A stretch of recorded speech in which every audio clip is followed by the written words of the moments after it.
खास तौर से मुसलमानों से, दलितों से, आदिवासियों से ये कह रहा हूं कि आप तैयार हो जाइए। अगर तेलंगाना हो या वेस्ट बंगाल हो या तमिलनाडु हो या भारत में पूरे रियासतों में इस तरह का इंटेंसिव रिवीजन करवाया जाएगा, तो मेरी आप लोगों से अपील है कि आप लोग अपना एक एक का बर्थ सर्टिफिकेट बनाइए। हां, जो हमारे बुजुर्गों की उम्र 70 साल के ऊपर है, उनका बर्थ सर्टिफिकेट अगर है तो बहुत अच्छा है, अगर नहीं है तो आप उनका पासपोर्ट बनाइए।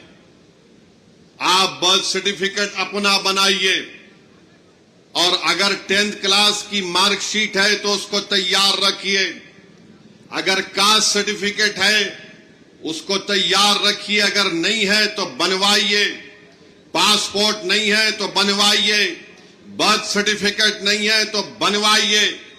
अगर कोई रिटायर्ड पेंशनर है तो जो पेंशन का ऑर्डर मिलता है उसको उठाकर रखिए। अगर आपको 2 BHK का सर्टिफिकेट मिलता है कि आपको 2 BHK दिया गया, उसको उठाकर हिफाजत से रखिए।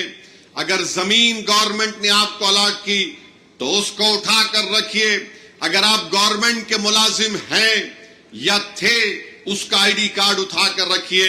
क्योंकि याद रखिए मेरी इस बात को कि अब जब इंटेंसिव रिवीजन हो रहा है तो इलेक्शन कमीशन ने जो हिदायतें BLOs को दी है बिहार में, उसमें यह कहा गया कि अगर इलियास साहब के घर पर कोई 3 मर्तबा BLO चला जाएगा और 3 मर्तबा किसी जायज वजह से इलियास साहब अपने घर पर मुकीम नहीं होंगे, तो BLO उसकी इत्तला ERO को और AERO को देगा।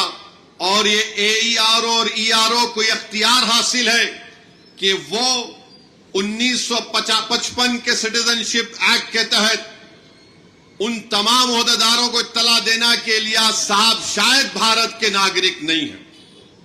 तो ये सिटीजनशिप का मसला पैदा हो जाएगा।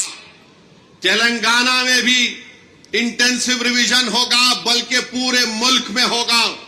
मैं आज यहां बोधन की सरजमीन से खड़े होकर उन तमाम भारत के गरीबों को कह रहा हूं, उन दलितों को, आदिवासियों को और मुसलमानों को कह रहा हूं कि आपको नंबर 1 अपना बर्थ सर्टिफिकेट बनाना है। 10th क्लास अगर किसी ने किया तो मार्कशीट तैयार रखना है। कास्ट सर्टिफिकेट है तो तैयार रखिए, और अगर आप उस कास्ट में आते हैं उसका सर्टिफिकेट निकलवाइए। आपके पास अगर गवर्नमेंट की स्कीम का दिया